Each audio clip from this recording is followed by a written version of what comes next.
Bom, eu não sei porquê, mas eu acho que eu pensei nos 5 processos da última sessão, não foi nem do último mês, foi só o de ontem. E por conta disso eu estou lembrando de um processo que havia uma tutela antecipada de rescisão de contrato em função de vários descumprimentos fora do tempo de algumas obrigações que foram notificadas e foram sendo cumpridos ao longo do tempo. E chega a parte, essa é a hipótese, só para vocês verem como é confuso a mora e o inadimplemento.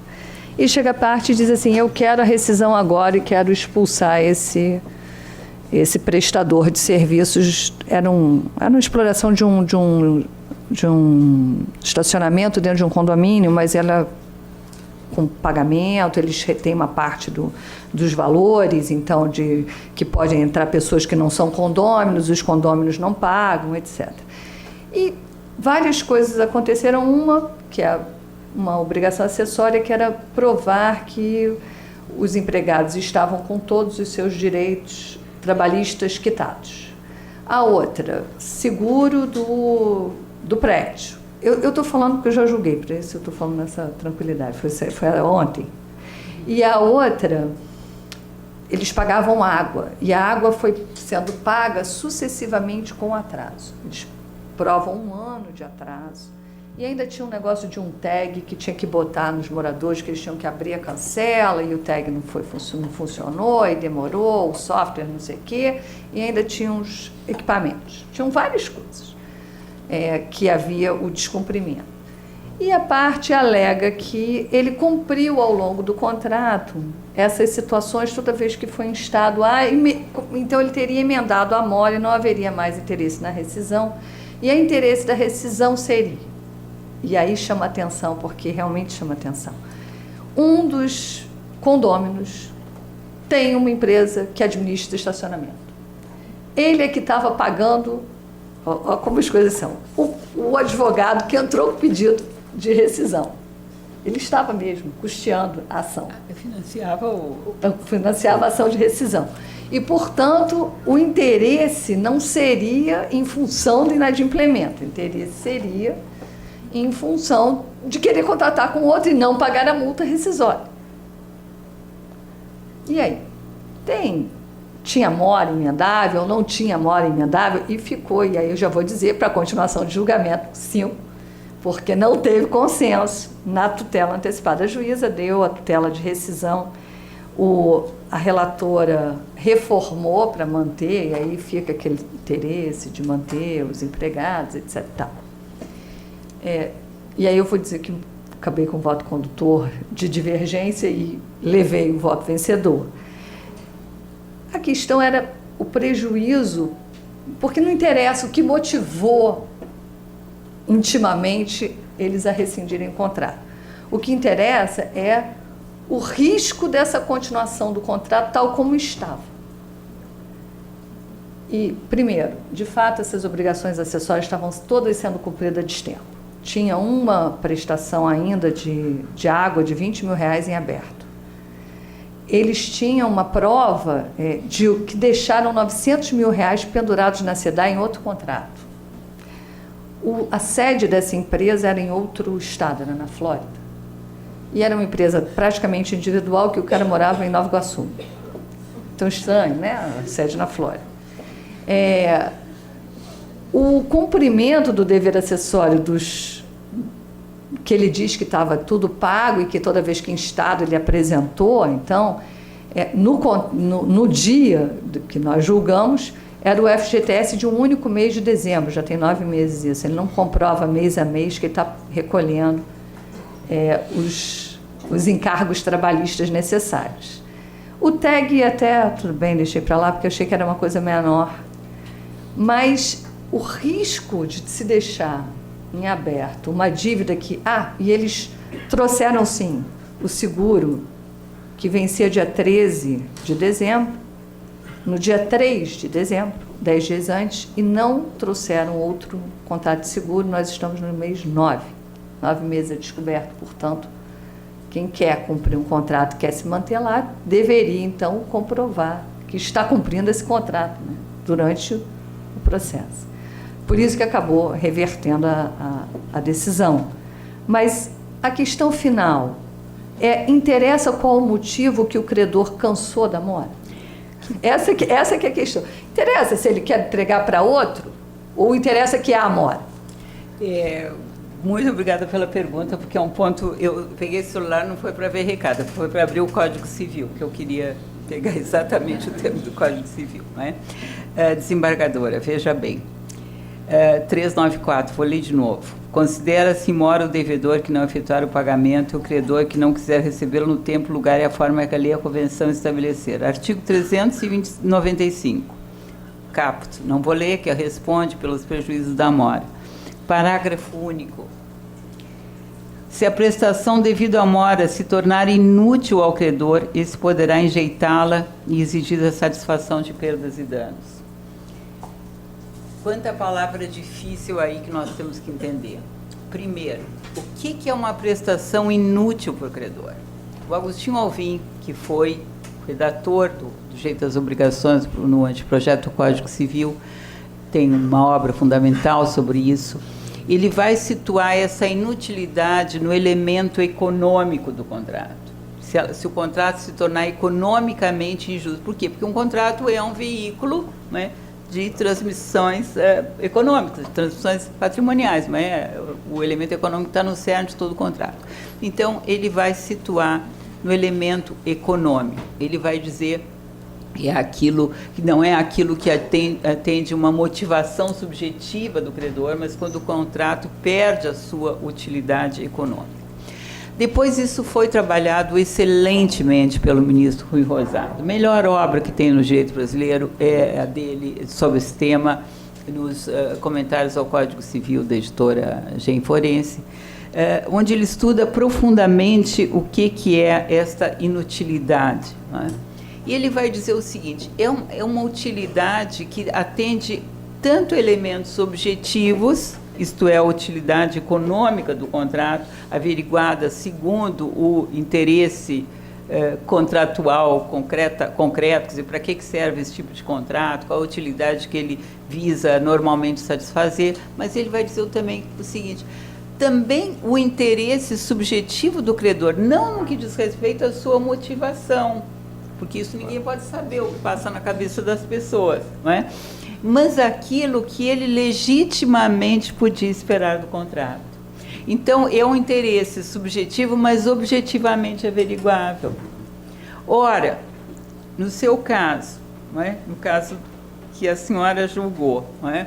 Eu me pergunto o seguinte: é um contrato de longa duração? Sim, é um contrato de prestação de serviços, né, onde o elemento pessoalidade da relação é muito relevante, né? Nos contratos de prestação de serviço, o elemento da pessoalidade é determinante, né?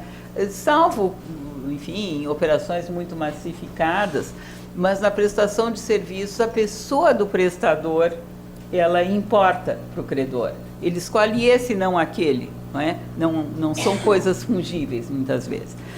Ora, se a pessoa do devedor passa a apresentar, portanto, esse elemento pessoalidade, ela passa a apresentar problemas de um comportamento reiterado pelo que a senhora descreveu, não é?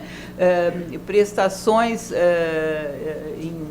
em atraso, não é? A insegurança que isso leva ao credor, me parece que sim, isso atinge objetivamente o interesse da prestação. É claro que é sempre uma operação de concreção difícil de fazer, porque nós temos que ficar naquela linha sábia, né, entre não usar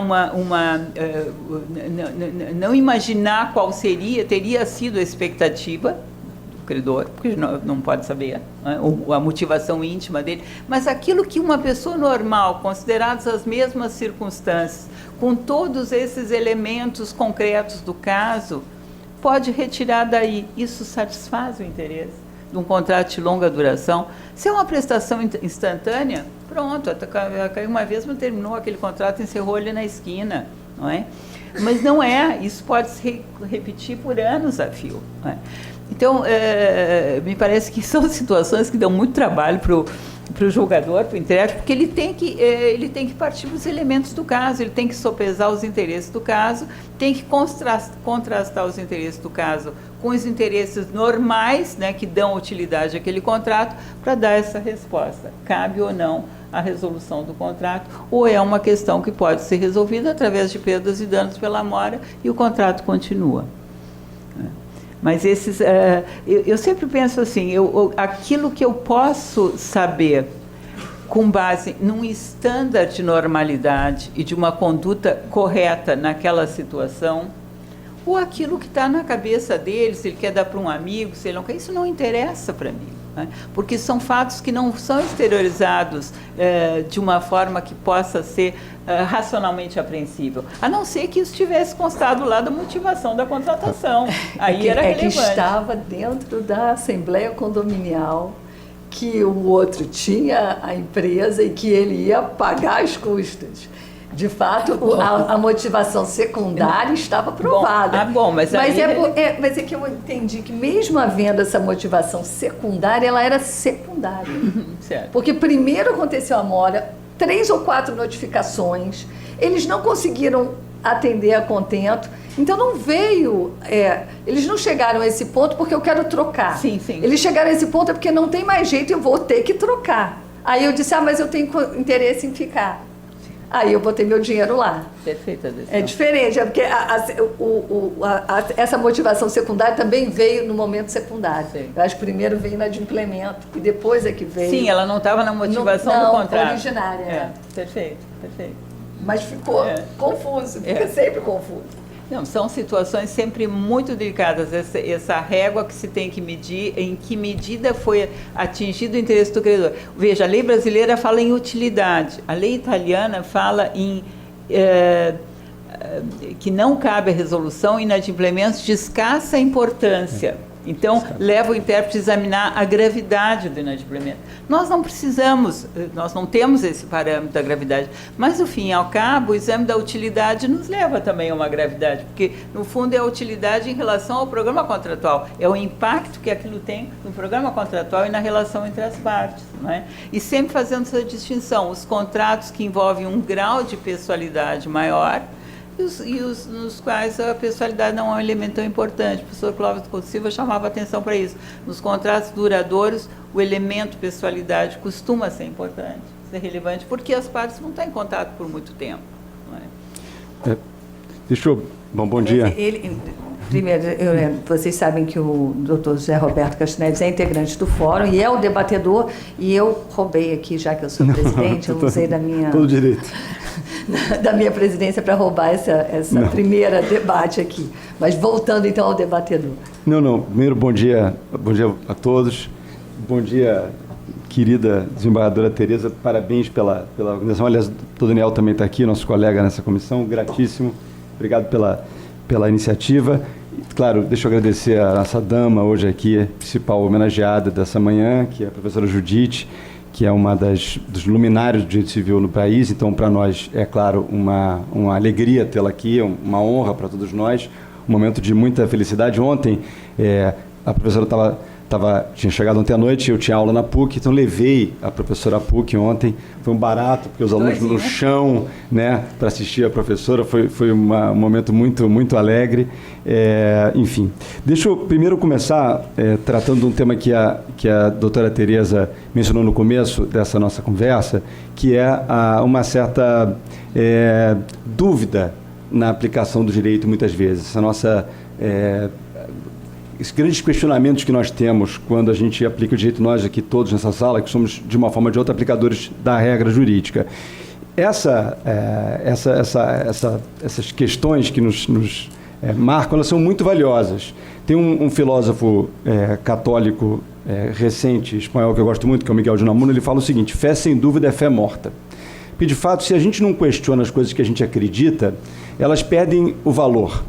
A gente tem que estar sempre duvidando das nossas crenças para que elas se fortaleçam, né? Então, o direito é uma delas. E eu sou professor universitário há muito tempo, volta e meia, eu me pego diante de uma regra que eu já falei várias vezes em sala de aula, já repeti. Falei, pô, mas será que é isso mesmo? Será que... E aí depois eu chego, às vezes eu mudo de ideia, mas normalmente eu fortaleço as minhas convicções. Então é muito importante isso, né? No nosso dia a dia, a gente duvidar um pouco para que a gente veja que ela está viva. Esse é um primeiro tema. O segundo, eu acho que é muito importante trazer uma professora como a Judite aqui para falar para a gente aprender, porque o grande tema, eu acho, grande questão maior do ordenamento jurídico brasileiro, da forma como ele é aplicada hoje, é uma dificuldade de entendê-lo de forma técnica. Quando o direito conjuga conceitos muito abstratos, como justiça, função social, ele tem o risco de se tornar um direito mal aplicado, um direito muito subjetivo, o que não é bom para a segurança e não é bom para nenhum de nós. Então, quanto mais esses temas subjetivos aparecem, mais importante a gente olhar para a técnica. Mais importante a gente examinar e estudar o direito para que haja uma segurança na aplicação e não vire o que eu acho certo, o que o juiz acha certo, né, o tamanho do sapato do julgador. Isso é ruim. Muitas vezes, nós advogados também, aplicadores de direito, né, entender que o direito ele tem um valor maior do que a nossa opinião particular, é nosso subjetivismo, que a gente acha que é certo, que a gente acha que é errado. Ele está acima disso. É claro que a gente pode doutrinar, legislar, mas na hora da gente aplicar o direito é diferente. Então, isso a gente só, não é que conserta, mas orienta com a técnica. E o direito é uma ciência, e ele requer muito estudo. Então, a conversa que a gente teve hoje, essa manhã, que para mim foi um privilégio ter assistido, é uma conversa que nos mostra como é importante estudar. Porque isso vai garantir uma aplicação melhor do direito, porque a aplicação do direito é uma questão social, né? Se cada um achar, não, agora eu acho que é isso aqui que está certo, isso aqui que está errado, pô, estamos num problema muito grande, social. Então, eu acho que a importância da doutrina é essa, né? Ainda mais a gente vive hoje num mundo em que a jurisprudência, até por uma questões tecnológicas, ganhou muito espaço, e tem um valor isso também, mas a doutrina, ela orienta de uma outra forma, né? Hoje em dia a gente tem muito pouco acesso à doutrina. Quando eu era mais jovem, ontem, na verdade, eu sou muito jovem, claro, mas quando eu era mais jovem um pouco, você não pesquisava jurisprudência, né? Você pesquisava só livro. Então, um tema jurídico qualquer, você ia no Caio Mário, no Nando Gomes, você ia nos juristas e pesquisava. Hoje, eu vejo, até para os estagiários, que eles vão direto no Google, STJ, aqui o Tribunal do Rio, pá, acham lá a matéria. É uma grande questão como é que isso vai repercutir no tempo, essa análise ampla, ao invés de uma análise mais a detrimento de uma análise digital do problema. É um risco. Então, a doutrina é muito importante. Estudar o livro do Tomelin, hoje que eu fui agraciado, a boa doutrina, né? Isso é importante a gente estudar, né? A gente ter mais conhecimento holístico do direito, isso é muito importante, né? Bom, agora indo para o tema aqui da professora e tentando tirar proveito dessa visita muito ilustre que a gente teve essa manhã aqui na escola. Ela falou de implemento. O implemento é um tema interessantíssimo, né? Ontem, aqui mesmo nessa sala, a gente estava fazendo uma conversa aqui também sobre de implemento. Eu estava citando uma história que eu acho engraçada, que é da como o Tolstói começa na Karenina, porque ele diz que as famílias felizes são todas iguais, ou muito parecidas, mas as infelizes são infelizes cada uma do seu jeito. Isso tem muito a ver com o adimplemento, porque o adimplemento é muito chato, né? Você fala de adimplemento na faculdade, você 30 segundos, acabou, já falamos de implemento, né? Vamos falar do inadimplemento, que é muito mais divertido, até porque ele é diferente. Cada inadimplemento é diferente, não tem dois iguais. Desembargadora, você jogando lá o dia inteiro, cada inadimplemento tem o seu jeito. Então ele é muito mais rico para a gente estudar esse fenômeno, muito mais. A patologia é muito mais interessante, até porque os advogados vivem da patologia, né? Obviamente, todo mundo feliz, o mundo do amor, nós não íamos estar aqui, está todo mundo em casa cuidando de outra coisa, a gente vive do problema. Então isso é muito interessante, eu queria colher a tua opinião. Um tema, aliás, duas perguntas para te provocar. Um tema e aí é interessante a gente estudar o seguinte: a professora Judite, que é gaúcha, ela tem uma escola dos gaúchos, né? Você vê que ela citou muito aqui os conterrâneos, né? O Rui Rosado, o Clóvis, quer dizer, é uma escola muito admirável. Jorge, né? É uma escola mais recente, mas é uma escola admirável, né? Mas, estou provocando um pouco aqui, claro. Mas o que eu queria colher dela é o seguinte: o direito hoje, o direito obrigacional hoje, ele passou por uma grande mudança, sei lá, filosófica, que é a ideia de cooperação. Que, aliás, o Clóvis é o grande arauto dessa ideia, né? A obrigação como processo.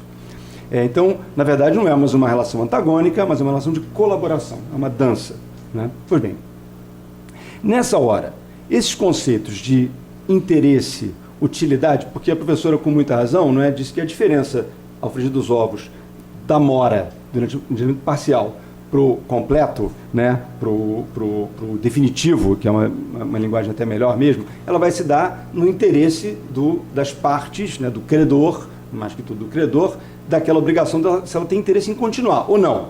Mas como é que isso conversa com a ideia de colaboração? E aí, deixa eu dar um apêndice dessa conversa. E a ideia da mitigação do dano. A ideia de que, Dr. Ricardo Couto, um ilustre desembargador desse tribunal que entra aqui na sala, a ideia de mitigação do dano. Como isso conversa com o inadimplemento também nessa hora de interesse? E a outra pergunta, professora, e é uma provocação mais profunda mesmo, você fez aquela referência ao Roberto Carlos, né, que a gente devia até bater continência, né, falou do rei, né, aquela história. E até citou que essa música, que é uma brincadeira, porque um café da manhã é demais, né? Muita zurice, né? Pô, podia comprar 2 cafés da manhã, né? Eu vou pedir um café para nós dois, né? Pede cada um para um, né? Dieta, que história é essa, né? Miséria, tá ali querendo fazer um bonito, né? Se eu pedir um café da manhã, nunca vai levar adiante aquela história. Mas, enfim, ficou bem na poesia, mas péssimo ali naquele approach do rei.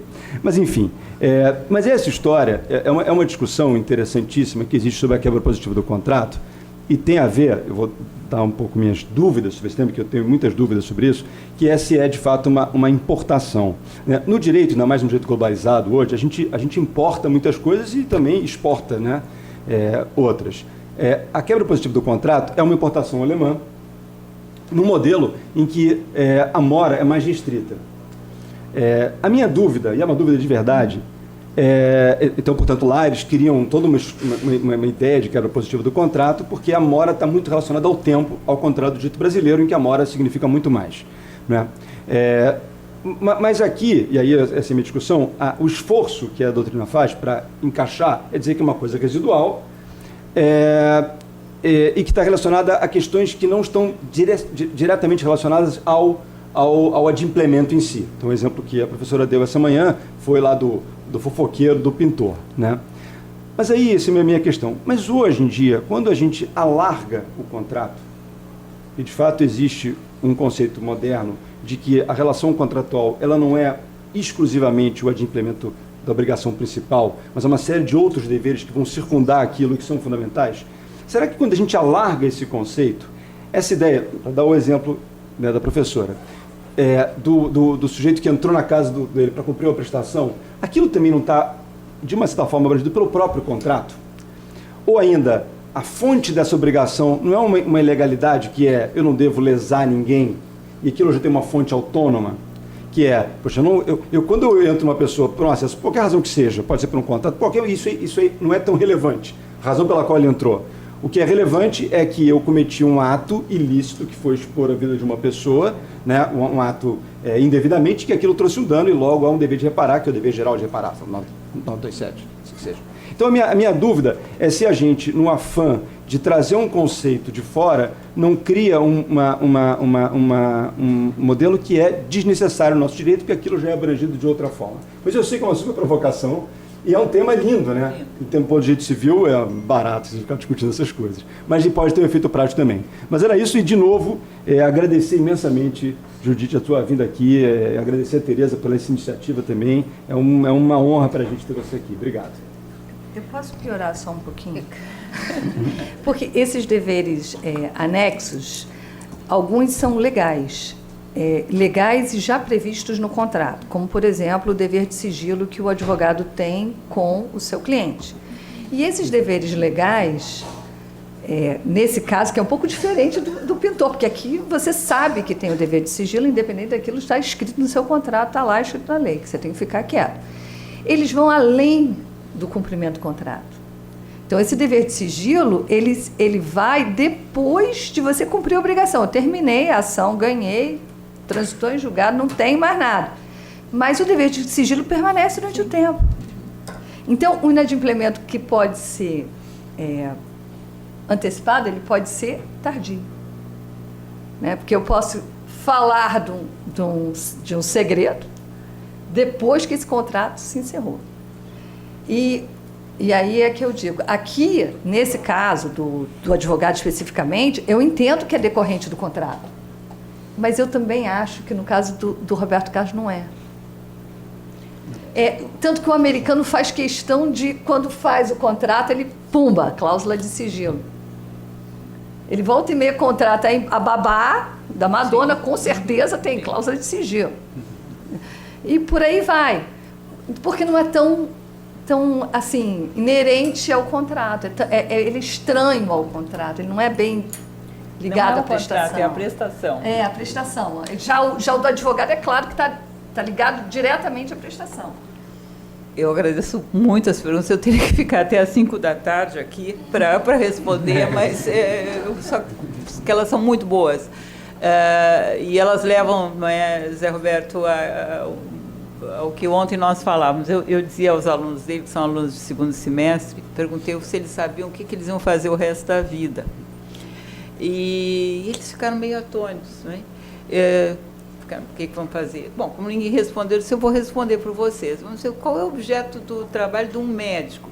Ele dá com o corpo humano, ele tem que conhecer o corpo humano. Não é? E ele vai usar as palavras para comunicar a si, ao seu paciente, aos outros, algo acerca do objeto dele. Qual é o nosso objeto do trabalho? São as palavras. O nosso objeto, a palavra para nós não é só meio de comunicação, é o nosso objeto. Nós estamos sempre falando sobre um discurso que está escrito na lei, na sentença judicial, no contrato. Né? E por isso que o emprego das palavras é tão importante. Dito isso, eu queria primeiro referir uma observação da desembargadora e do próprio Zé Roberto, né? Sobre a importância da técnica. Sim, eu cada vez mais envelheço ou amadureço, mais eu me dou conta da importância da técnica, porque me vem à cabeça uma frase do Pontes, ele diz o seguinte: não se pode ser justo aplicando o direito quem não o conhece. Então, o domínio da técnica do direito é fundamental para a própria justiça. A gente pensa que são coisas antagônicas, mas não são. O domínio da técnica, ele é fundamental. Vou começar um pouco com essa questão das palavras. A desembargadora falou o sigilo vai além do contrato. Bom, o que nós temos que ter presente aí? E o Zé Roberto falou, né, o conceito de violação positiva do contrato podia não ser necessário porque a nossa nova concepção alarga o contrato. Sim, isso tudo tem ligação com o contrato. O problema é qual é a ligação. É uma ligação direta com o interesse de prestação ou uma ligação apenas indireta? Aquilo realiza diretamente o interesse de prestação ou ele se liga ao contrato para realizar outros interesses que não têm com o interesse de prestação, senão uma ligação indireta ou longínqua? Para mim, essa é a utilidade da violação positiva do contrato. A questão dos anexos, desembargadora, eu sempre penso, quando falo em anexo ao quê? Porque anexo é uma qualidade, né? Não vale por si, ela é anexo a alguma coisa. Quando eu falo em deveres anexos, eu tenho que sempre pensar anexos à prestação principal. Quando nós pensamos nos contratos, se nós colocássemos um contrato num microscópio e para ver quais são as amebas que estão ali se movendo, né, nós vamos encontrar basicamente 3 grupos de deveres. O dever principal, que é aquele que define o tipo, né? Na empreitada vai ser construir a obra, né? Nós vamos ter os deveres secundários, que ele se põe numa relação de secundariedade àquela prestação, que pode inclusive ser autônoma, substitutiva, como no caso a indenização.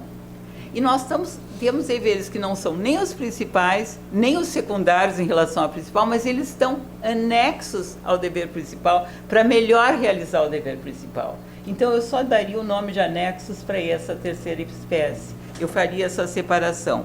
O problema do dever de sigilo é como o dever de informação. Ele pode ser o dever principal, ele pode ser um dever secundário, ele pode ser um dever anexo, ele pode ser um dever lateral, dependendo do caso. Por exemplo, se eu contrato uma prestação de serviço de consultoria financeira para ser informado todo dia da cotação da bolsa, como é que ela está, qual é a prestação principal? É informação. Não é? Mas no exemplo lá que eu dei, que eu comprei a máquina, a informação a vir com o manual de instruções, ela é um dever anexo ao dever principal, que é de entrega da máquina. Não é? Então, nós temos que fazer essas distinções e empregar a palavra para o fenômeno que ela está tentando designar. É lógico que se nós pensarmos o contrato como uma totalidade, nós vamos encontrar, primeiro, dois grandes grupos de interesse. Interesse à prestação dividido.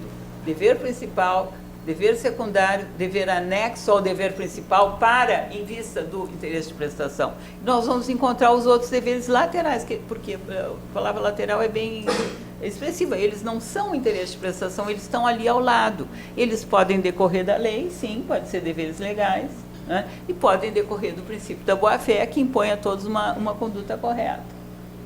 Mas esse é um problema de fonte, não de qualidade do dever. Alguns desses deveres permanecem, mesmo que depois de extinta a relação contratual, sim. O dever de não concorrência pode permanecer, não indefinidamente, mas pode permanecer. Não é? O dever, faço uma compra e venda, assumo o dever de não concorrência por um certo tempo. Não é? O dever de confidencialidade, eu sou árbitro, eu tenho para o resto da minha vida dever de confidencialidade sobre os casos que eu atuei. Não é? Como parecerista, eu assino, agora que a compliance está em moda, antes isso ficava na palavra, né? Agora eu assino contratos imensos, assumindo o dever de confidencialidade, inclusive sobre o tempo em que aqueles documentos podem ficar no meu Dropbox. Não é? Então, são deveres que se expandem para além do contrato. Mas qual a importância disso? Eu acho que aí eu respondo, desembargadora, a questão, não sei se foi da senhora ou do José Roberto. Né? Isso não, José Roberto, não, mas isso aí é do próprio Nemini Ledry, ok, mas as palavras no direito têm eficácias. Conforme a palavra que eu uso, eu vou ter uma eficácia diferente. Se eu digo isso decorre do Nemini Ledry, isso vai vir direcionar a via extracontratual. Eu vou ter um outro sistema de responsabilidade civil, eu vou ter um outro prazo prescricional. Ora, seria uma incongruência eu ter para alguns dos deveres decorrentes do contrato prazo de 10 anos, para outro prazo de 3. Não é? Então, é óbvio que eu tenho que... Então, eu acho que a desembargadora pegou bem o problema quando ela diz, né, que ele vai além do contrato, mas ele tem alguma ligação com o contrato. Bom, aí a fonte aproxima, a fonte determina o regime. É claro que o pintor fofoqueiro poderia responder independentemente do contrato, não é? Porque no caso dele, inclusive, deve ter tido um caso de enriquecimento ilícito. Ele vendeu, se ele vendeu informação, se ele auferiu, não é? Com a venda de informações sobre a vida privada de outra pessoa, enfim, venda no sentido, entre aspas, né? Mas eu quero dizer o seguinte, mas qual foi a fonte principal dali? A fonte foi o contrato, como um fato social. Então, a fonte atrai o regime. Eu não levo para a responsabilidade extracontratual, que vai me trazer dificuldades de ônus da prova. Enfim, um outro regime completamente diferente, né, do regime da responsabilidade contratual. Quanto à questão da cooperação, essa é outra palavrinha que eu acho que entra numa espécie de saturação. Ela começa a atuar independentemente da gente saber por que ela está atuando, né?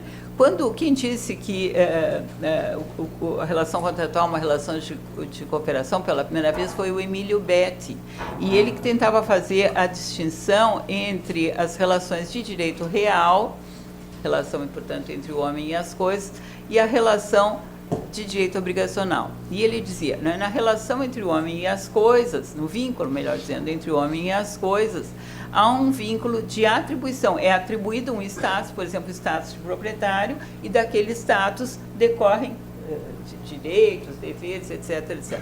Na relação obrigacional, é sempre alguém em face de outrem.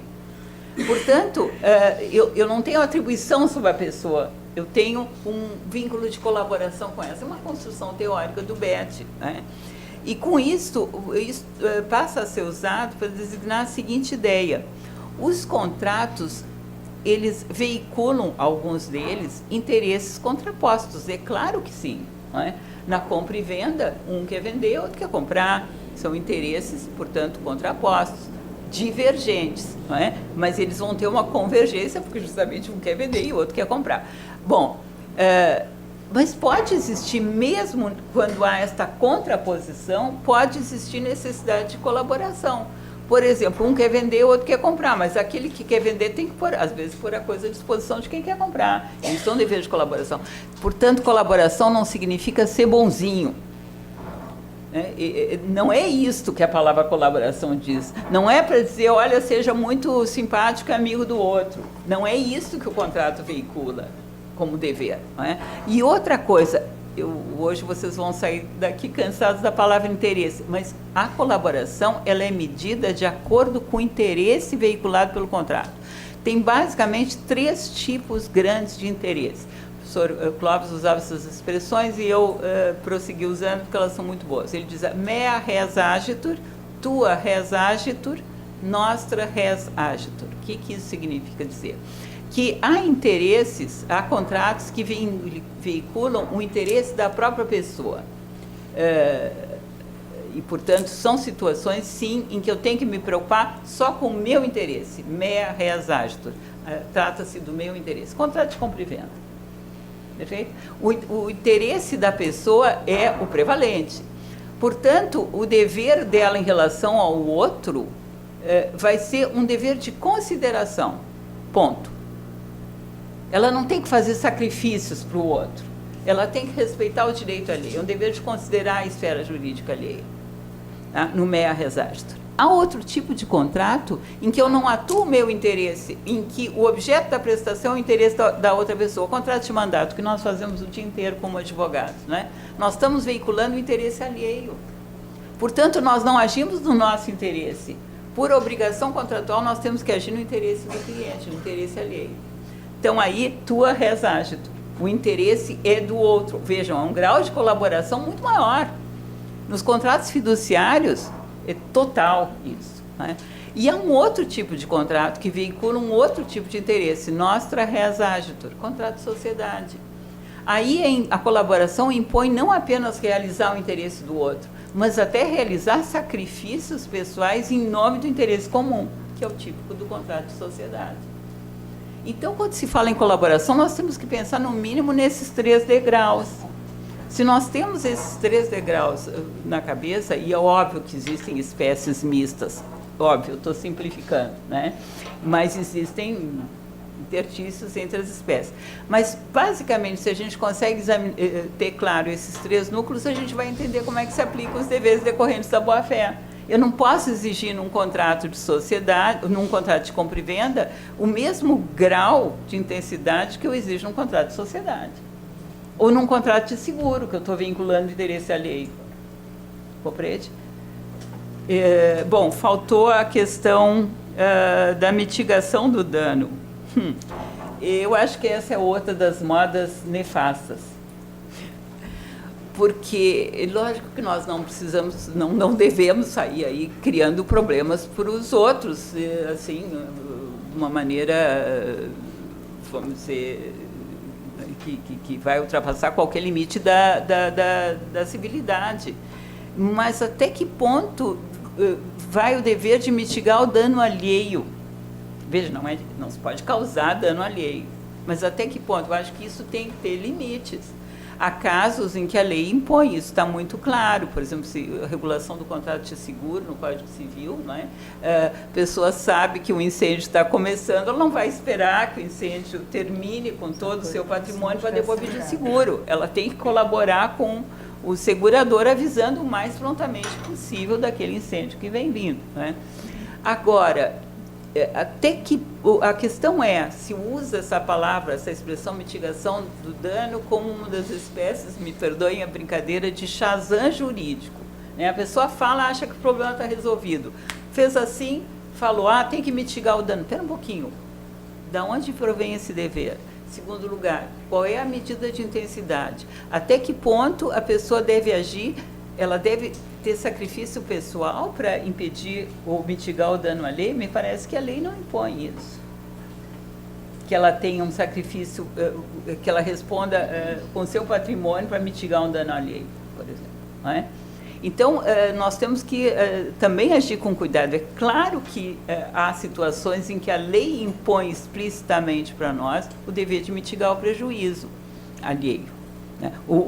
Perdão, o nosso próprio prejuízo, não é?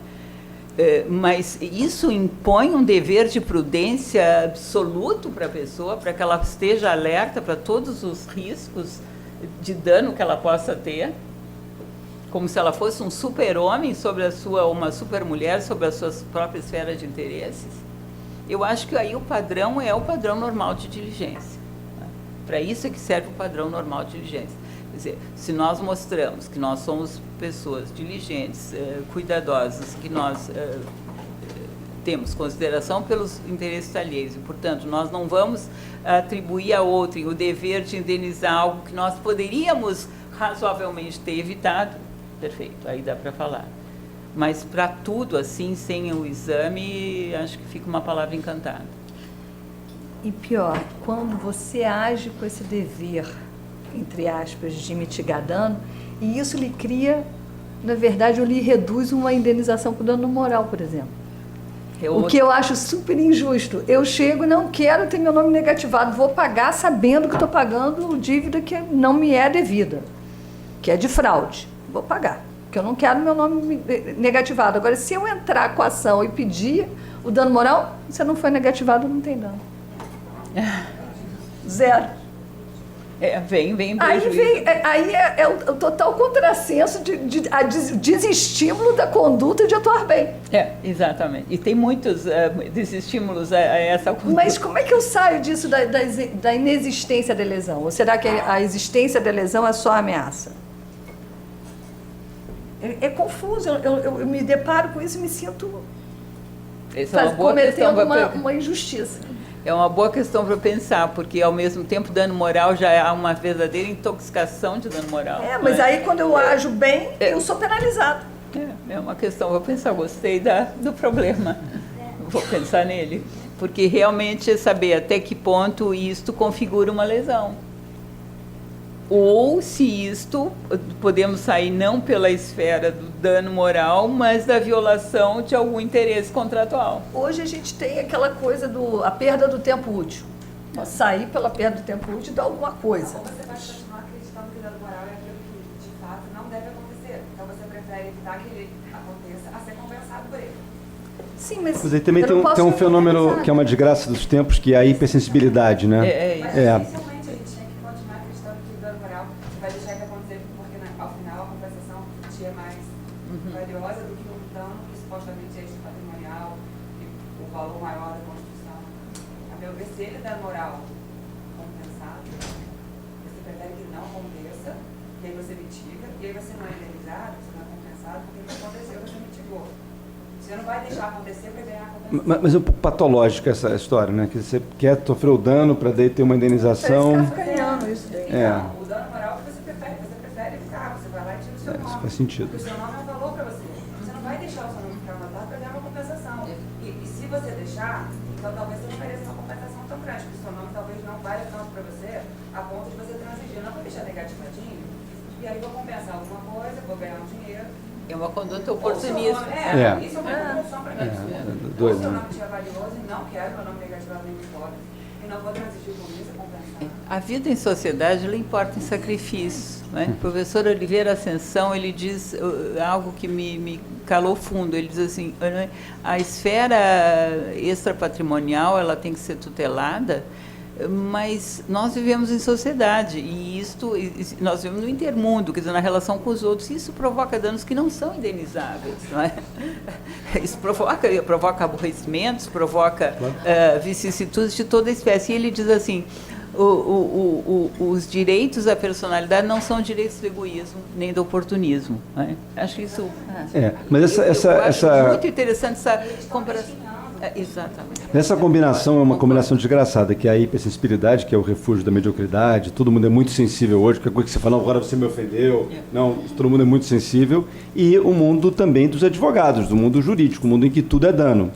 Que também é um exagero nisso. Né? Qualquer coisa, o pensamento que não aconteceu, mas poderia ter acontecido, já é um dano. Calma, não aconteceu. Porque falta a ideia clara do conceito de dano. O que é dano? Dano não é qualquer prejuízo. Dano é o efeito da lesão ao interesse juridicamente protegido. Volto de novo a palavra interesse. Né? É isso. Há um interesse a ser protegido e esse interesse foi lesado ilicitamente, porque nós também esquecemos isso. Não é? Nós causamos... Na hora que eu demito um estagiário que trabalha comigo, só que ele queria trabalhar o resto da vida comigo, mas eu demito porque eu não preciso mais do serviço dele. Eu causei um dano, pode ser irreparável para a vida dele. Ele nunca mais consiga uma chefe tão boazinha quanto eu. Não é? Mas isso não é indenizável. Na hora que negativa quem está devendo, você causa dano, mas você causa legalmente. Eu explico isso falando assim, aquele namorado que você acabou de chutar o cara... Aquela namorada que você mandou embora, o dano para esse cara é eterno. Eterno, né? Pode ser eterno. Ele, evidentemente, não tem ação ainda, não, né? Ainda. Então, mas veja... Não, mas calma. Por quê? Por causa das despesas, dano econômico. É o dano econômico. Antigamente, quando as pessoas noivavam, faziam enxoval. Então, eu dei uma vez aquele abandono do altar. É aquele negócio, é o abuso de direito. Você pode desistir até o último momento. Aliás, ainda bem que você desistiu no último momento. Mas, poxa, isso é abuso de direito. Por que no altar e fazer a pessoa ver a família inteira ali, pintada, maquiada, etc. E todo mundo saber que você levou para a bunda? Precisava de tanta testemunha assim? Aí causa um dano moral, você não acha? Eu acho que a questão é saber isso. Qual é o conceito de dano? Né? Houve lesão... Qual foi o interesse lesado? Esse interesse é protegido juridicamente? Sim ou não? Isso. Bom, depois precisa o nexo causal também, né? É uma coisa simples, né? É uma coisa simples. Eu já ouvi, quando você falou na doutrina, eu fiquei com muito medo, sabe, Zé Roberto? Porque a gente não pode confundir doutrina com qualquer opinião publicada. Né? Hoje, qualquer pessoa tem um blog, escreve o que quer e acha que faz isso. Então, não pode ser. Mas eu já vi uma vez um blog, uma pessoa dizendo isso, né? Nexo causal é uma questão muito simples. Nexo causal é o fio vermelho que liga a lesão ao dano. Pronto, passou para outro assunto. Rápido, né? Pano rápido, né? Bom de responder assim. Mas a doutrina, estava falando para a professora Judite ontem, contando uma história curiosíssima que aconteceu há pouquíssimo tempo na faculdade, que me veio um aluno com uma opinião sobre um tema que eu nunca tinha ouvido falar. Claro que você não domina tudo, mas você tem uma ideia. Às vezes se eu falar, não, mas eu acho que tem uma opinião que é contrária a essa. Eu falei, poxa, eu nunca vi isso, interessante, né? Assim, curioso, uma curiosidade legítima, né? Você pode me trazer de onde você tirou isso? Aí o cara traz um artigo, né? Aí você vai ver um negócio, o nome do cara, você procura no Google, era um aluno do 4º período da faculdade Unicino, sei lá de onde o cara era. Eu falei, esse cara está 6 meses atrás de você na faculdade e está dando essa opinião, e você está repetindo isso aqui. Que a professora está falando. A gente tem que entender o grau da opinião que você está acolhendo. Senão, se você recebe tudo de uma forma crua, vale tudo. Você não tem mais uma hierarquia de opiniões. Exatamente. Doido, né? A doutrina não é qualquer opinião publicada, né? Eu acho que tem que haver... O que define a doutrina é a autoridade. Ela ser reconhecida como uma autoridade, quer dizer, aquele autor, né, ser reconhecido como uma pessoa pelas suas qualidades intelectuais, éticas, enfim, profissionais, tem autoridade para falar nesse assunto, não basta publicar. Eu até sou, assim, nesse ponto eu acho até muito bacana ler e, de repente, eu acho que é importante ver o conteúdo também, até porque tem, às vezes, autoridades que falam umas bobagens enormes. Mas eu estou de acordo... Não, né? Autoridade não formal, no sentido substancial, a pessoa que domine aquele assunto. Mas Mas eu vejo isso como um problema sério hoje, que é esse acesso à informação sem nenhum filtro. O que, às vezes, a pessoa também, que nunca teve um filtro nenhum, começa a repetir as coisas, daqui a pouco a gente vê as mais barbaridades sendo repetidas. Virando lei. Né? Virando doutrina, virando dogma. Né? Até mesmo a jurisprudência, quando você não sabe aquilo que levou, aquela ementa, você causa um estrago horroroso. Eu já vi dizer, mas aqui o último do STJ disse o oposto. Eu disse, mas você sabe por quê? Mas sabe o que acontece? Que aí pode ser outra. Exatamente. Tereza, sabe que é uma questão também de jurisprudência, de acórdão, é que a gente está importando esse modelo de legislação via tribunal de países em que o racional da decisão ele é muito relevante. Então, quando você examina a decisão, você necessariamente tem que tratar também do que veio antes, para poder entender como se chegou àquela conclusão. Isso é um hábito, né? Você vê o acórdão não só pela parte final, mas como é que o cara chegou àquela conclusão. Então, é muito importante, exato, você entender e tal. Aqui, como a gente não tem essa cultura, e a gente vive num mundo muito apressado, todo mundo muito rápido, você colhe só a decisão, colhe o finalzinho, sem a leitura do que precedeu.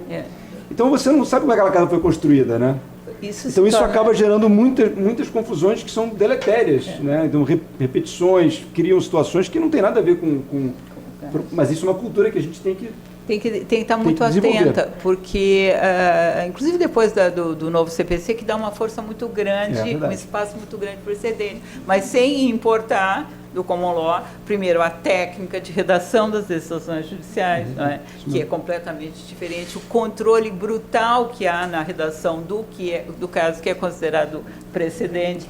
Quando eu fiz essa nova versão do meu livro sobre a boa-fé, quando eu fiz o primeiro, eu tinha 5 acórdãos, foi fácil. Todos do mesmo tribunal, então era facílimo. Né? Gaúchos. Claro. Agora, quando fui fazer agora, não sei, coisa como 60 mil ou mais ainda, né? Então, eu tive que restringir a um determinado período no STJ. Mesmo assim, eu tinha lá um universo de 300 decisões. E eu contratei um estagiário, um técnico em informática, e nós eu fiz um programinha, né, para separar as decisões conforme a função que a boa-fé tinha desenvolvido. E eu botei lá um campo que eu achei que ia ser residual e foi o maior, que era justamente os casos em que a boa-fé tinha sido invocada como um mero argumento retórico, como palavra mágica, como Shazam jurídico. Uma quantidade enorme. Quer dizer, quando havia uma ligação às funções, a função corretiva, enfim, as várias funções da boa-fé, o acórdão era direcionado para aquele arquivo. Mas quando eu fui ver, o meu arquivo mais cheio era quando ela tinha sido invocada, aquilo era como um enfeite ali, era uma palavra para enfeitar o acórdão, não tinha a menor ligação com o fato, a menor ligação com o direito, a menor ligação com nada. Isso é muito ruim porque leva a um descrédito de um instituto tão importante. Né? Esgarça, né? Esgarça, lógico. Aquilo que serve para tudo não serve para nada. E no moral é parecido também, né? No moral está nesse caminho.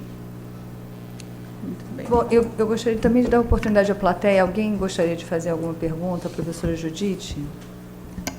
Gostaria, no caso do Roberto Carlos, quando você faz essa diferenciação então, de violação positiva e não dando uma responsabilidade extra culposa, né? Não, peraí, não foi sobre isso que eu fiz. Não, é que o Zé Roberto, ele falou que por que não levar isso no name ladere e tal, né? Porque você está fazendo isso como uma quebra positiva, né? Você falou a questão da prescrição, podia influenciar. Agora, nesse caso, por exemplo, se o pintor não recebeu metade do serviço, ele poderia, então, não pagar isso e utilizar como uma exceção de contrato não cumprido? Não, eu acho que são coisas distintas. Se o pintor não pinta tudo, ele está atingindo interesse de prestação. Nós vamos ter um problema de mora. Mas nesse caso ele pintou tudo, mas só que ele violou a questão do dano... Ele quer fazer uma compensação. Uma compensação. Não poderia ser feito. Não é. Mas é porque no caso, como você fala, como seria o contrato que talvez ele não cumpriu a prestação inteira. Cumpriu a prestação inteira, mas não cumpriu, por exemplo, o dever lateral, um anexo, Então poderia, então não vou pagar você tudo o restante porque você obrigatoriamente teria que passar por um processo. Aí seria fazer justiça de mão própria, né? Eu não posso fazer retenção do pagamento devido se eu não tenho uma causa que me autorize. A violação de um dever lateral não é uma causa que autoriza a retenção.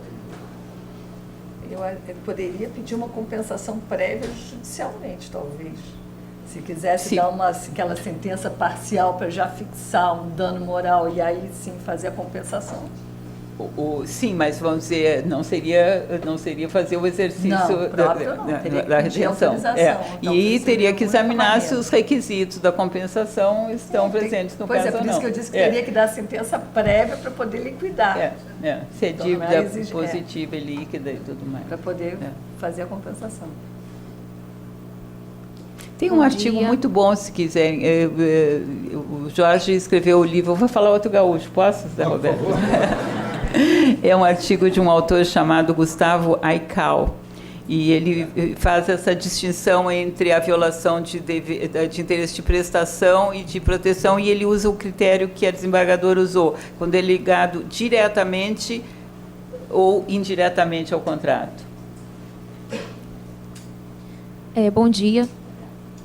Eu gostaria de fazer uma pergunta para a doutora Judite. Na verdade, eu estou fazendo agora a minha tese de doutorado voltada para a responsabilidade civil, não é exatamente, né, a parte que vem após toda essa parte do descumprimento.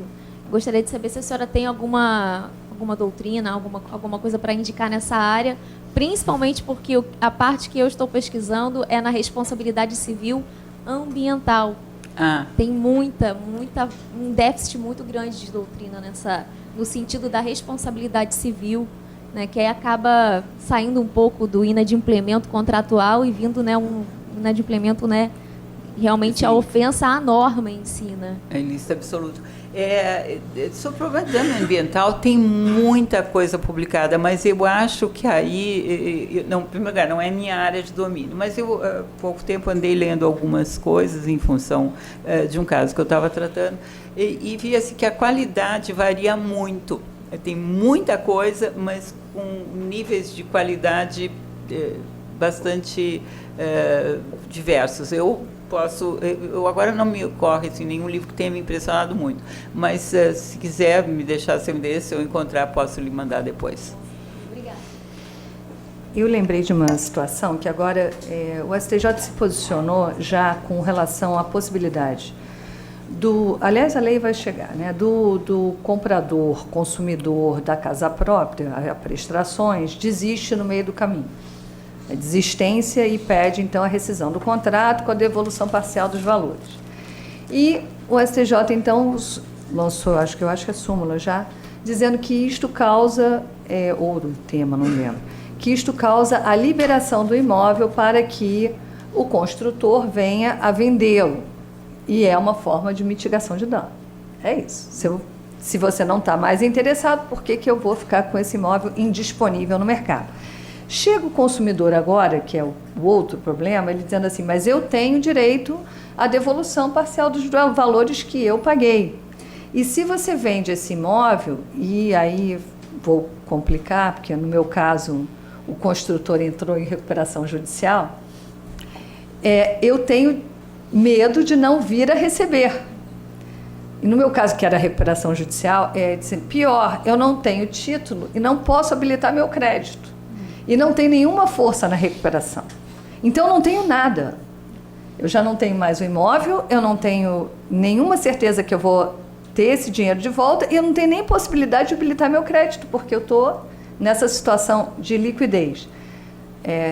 Eu fiz uma coisa não ortodoxa, mas eu acho que foi correto, que foi exatamente a sentença parcial de mérito na tutela. Eu dei a sentença parcial de mérito, determinei 80% da devolução dos valores vertidos, que é o que a doutrina de jurisprudência tem dado, e mandei emitir um crédito para ele se habilitar na recuperação. Foi só isso. E deixei a liberação do imóvel. Ele queria manter o imóvel preso.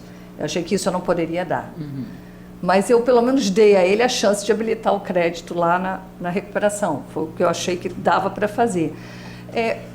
E eu estou vendo isso assim reiteradamente dos consumidores não quererem liberar, ou se opuser, ou criarem resistência a liberar os imóveis que estão pedindo a rescisão, que eu acho que ele não tem zero de interesse quando a construtora é solvente. Quando ela não é solvente, aí a gente vai pensar numa outra situação. Como é que a professora entende? Eu acho que eu vou chamar o professor Melim para responder essa questão, é a maior autoridade para responder essa questão. Gostei muito da solução dada pela senhora. Isso é uma solução que, vamos dizer, leva em conta ambos os interesses, né? Eu nunca tinha pensado nessa possibilidade de, por sentença parcial, determinar a habilitação numa recuperação judicial. Agora, vamos pensar, quer dizer, qual é o interesse do consumidor? Ele desiste, mas ele pagou. Bom, ele tem um crédito, e aquele crédito tem que ser devolvido. Ele precisa de uma garantia para esse crédito. Ele tem direito a uma garantia especial, que é imobilizar o imóvel, imobilizar o ciclo econômico. Acho que não vai a esse ponto. Me parece que é uma solução difícil, porque se isso ocorre, vamos dizer, na desistência de um imóvel que está sendo comprado para casa própria, que a pessoa empregou todas as suas economias e tudo mais, isso também é um interesse digno de tutela. Ele precisa de alguma garantia. Ele pode ser mandado para recuperação judicial junto com os demais credores. Até que ponto dá um privilégio a ele vai infringir o princípio par condicio? É outra questão difícil, desembargadora. Mas a vida só traz questão difícil. Melim. Sim, é uma questão dificílima essa. E ela envolve, na realidade, parece que é uma incorporação imobiliária, no caso, né? Era incorporação? Não sei se era incorporação, era só usualmente, compra e venda, mas aquela tradicional de a prestação que você compra com obrigação de construir. Porque o dever restitutório aí na resolução é inequívoco, né? É inequívoco. Agora, aí disse aí, é imediato ou não é imediato? Né? A lei nova, uma lei, aliás, muito questionada sobre a forma redacional, justificadamente questionada, ela prevê um prazo de carência para restituição, né? Talvez tentando ponderar esses interesses aí em jogo. Porque, basicamente, na incorporação imobiliária, a atividade envolve a captação dos recursos, seja pelo adquirente, seja pelo banco financiador, para a edificação, né? E aquele dinheiro que foi pago se converteu naquela coisa, né? E, obviamente, para efetivar a restituição, aparentemente, ou presumivelmente, é necessário que se dê oportunidade ao incorporador de revender o imóvel. E, aliás, a lei prevê isso. A lei prevê que, se o imóvel for revendido antes daquele prazo estabelecido na lei, o incorporador tem que restituir nos 30 dias seguintes à venda, né? Quer dizer, ligando uma coisa a outra, vinculando uma coisa a outra. Por outro lado, e aí a senhora falou de garantia, que é também razoável pensar-se nisso, né? Na Lei 4591, é uma hipótese que não é muito comum, mas está prevista na Lei 4591, a hipótese de resolução da promessa de compra e venda feita pelo dono do terreno ao incorporador. E uma vez resolvida essa promessa de venda do terreno, o dono do terreno que recuperou só pode revendê-lo depois de pagar aos adquirentes ou melhor, reembolsar, não é nem indenizar, reembolsar as accessões, né, que foram agregadas ao terreno.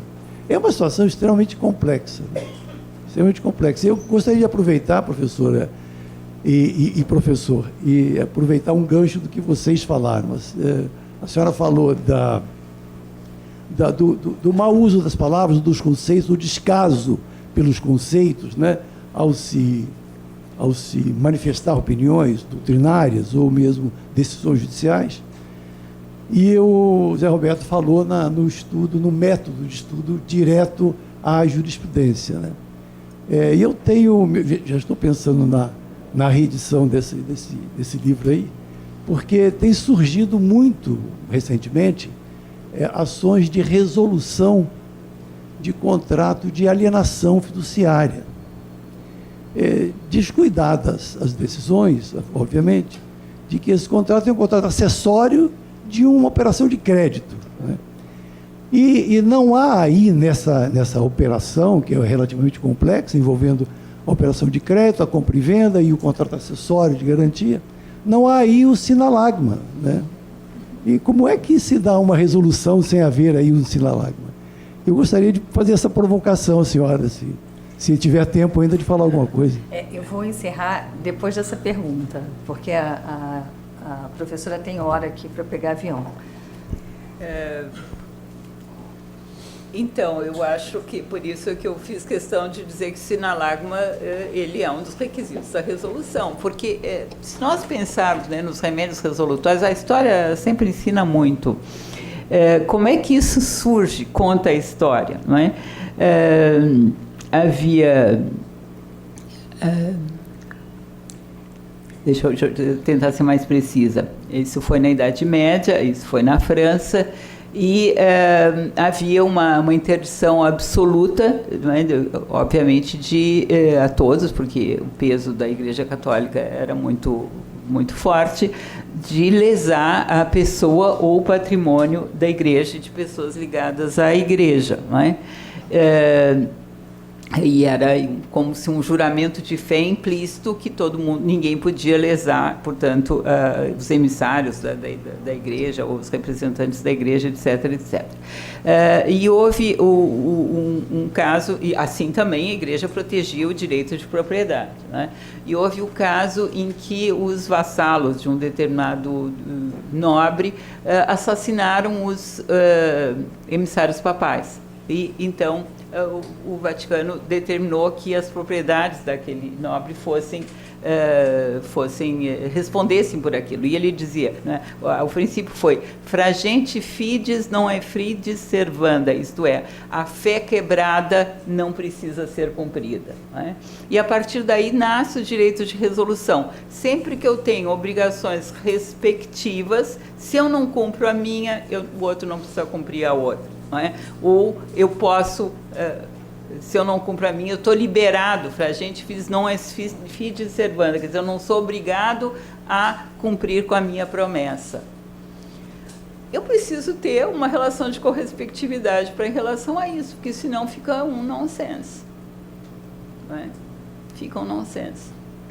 Então, enfim, a minha posição é crítica a essa possibilidade. Eu acho que sim, sem outros remédios, o direito tem um vasto leque, como nós vimos, em matéria de inadimplemento que ele oferece ao credor lesado, não precisa cair tudo na resolução sempre. Aliás, nesse caso, não precisa, não pode. Então tá, eu agradeço a presença de todos e principalmente da professora Judite. Já quero deixar a porta aberta para uma volta e entregar o certificado e a palestra já filmada.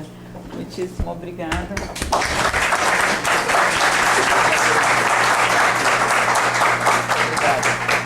E a nossa prata da casa, o Dr. José Roberto, também, pelo enriquecimento dos debates.